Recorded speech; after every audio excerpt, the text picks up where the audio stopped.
2, 1. May it please the court, closing counsel.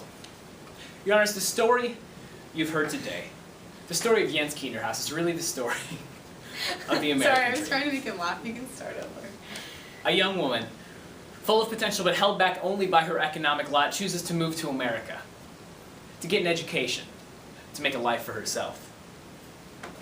Your Honors, Miss Kinderhaus is looking for her American dream. This is why she came here. This is why she is in the United States today. However, the Nave regime in Fredonia seems determined to take this dream away from her. See, in December of 2010, they revoked her scholarship that allowed her to study at Iowa International University. Well, to be honest, the extent of the Nave's persecution does not stop there. In fact, if we look back to the testimony we've heard today, we see rampant persecution on the part of the Nave government, especially towards Sprees in Miss Kinderhaus's nation of Fredonia. Your Honors, Miss Kinderhaus is here today to apply for asylum, which the INA defines as someone looking for protection in a nation outside of their own country because of a past persecution or a well-founded fear of future persecution upon the grounds of race, religion, nationality, membership in a particular social group, or political opinion. Your Honors, it is by this law that Miss Kinderhaus is applying to stay here. Stay where she is safe. Stay where she has a future. This is all she wants, Your Honors. All she wants is a chance at her American dream.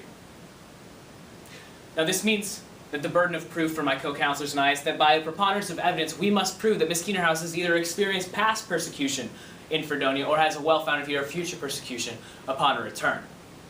Now if you remember back to my partner's opening statement, he laid out some precedent with the case in response to TZ, in which the appeals court held that non-physical forms of harm, such as deliberate imposition of severe economic disadvantages or the deprivation of liberty, food, housing, employment, or essentials of life, may amount to persecution.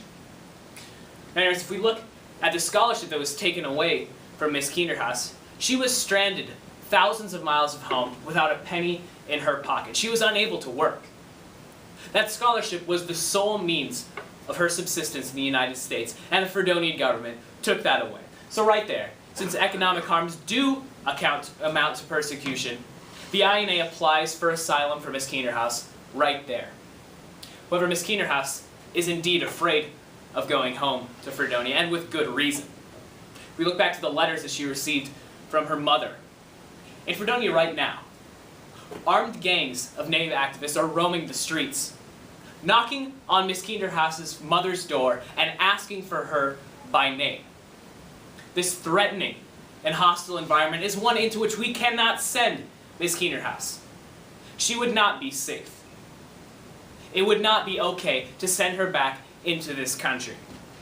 Your Honors, this is where Miss Kinderhaus's fears are given a true picture, and it is a chilling picture. Your Honors, we also brought to the stand Miss Rankin Bass, humanitarian worker who serves as a third-party witness of what was really going on in Fredonia. She told you of how, before the Nave takeover, Fredonia was a warm and welcoming place of open political talks and safety and happiness. However, when the Naves won the election in 2010, this all changed. Hostility towards Sprees, militarization, people disappearing off the streets, and cars burning. Ladies and gentlemen, this is not a safe environment that we can bring Miss Kinderhaus into.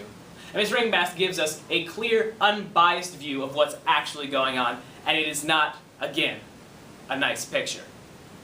Finally brought to the stand, Mr. Chico Saram, another Spree, just like Miss Kinderhaus, living in the same hometown in Fredonia, who was so persecuted by the standing government that he was forced to leave his nation of birth and escape to the United States. Your Honor, Mr. Saram is in the same position that Miss Kinderhaus would be should we send her back to Fredonia.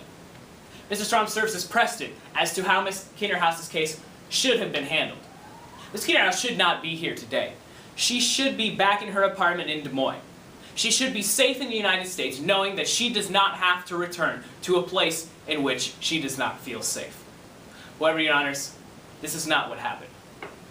And the government would like you to believe that Miss Kinderhaus needs to go home, cannot stay here, but they fail to do this. Your Honors, they brought to the stand Dr. Quincy Wagstaff, who conducted some research on the state of Fredonia, but has not been to Fredonia in over a year. And in fact, If you remember back to the abstract from his study, the bottom line said, sponsored by the Nave Foundation for Safe and Open Government. Your Honors, anything that Dr. Wagstaff says must be seen as the Nave government merely trying to save face, so his entire testimony falls apart right there. They also brought to the stand Dr. Jules Leonard, who tried to tell you that Miss Keenerhouse was not deserving of asylum, but couldn't give any specific reasons why. She was the one who granted Chico Strom asylum. She signed his I-589, but not Miss Keenerhouse's, when the two of them were in a similar situation. Now, I don't know what the problem was, but Miss Leonard should have handled this situation much differently. Finally, they brought to the stand, who was their last witness? Sean Gallagher, who tried to paint Miss Keenerhouse as a persecutor, someone who is responsible for the horrible things that befell Miss Gallagher. And for these things, the respondent is very sorry, but had no participation in whatsoever. To call Miss Keenerhouse a persecutor is a horrible extrapolation of the actual facts in this case. Miss Gallagher printed mini posters, had her name all over the place in anti-government outspeaking. It was not Miss Keenerhouse who is responsible for her persecution. To say that it is based on nothing more than circumstance and speculation. Your Honor, though the government will try to accuse Miss Keenerhouse, though they will try to say that her fears are not well-founded, they will not do so. Because the evidence that we have presented, the evidence that has held today, shows that Fredonia is not a safe place. That Miss Keenerhouse's fears are well-founded. Because if she were to return to Fredonia, she would not be living the safe life that she is promised by her Creator.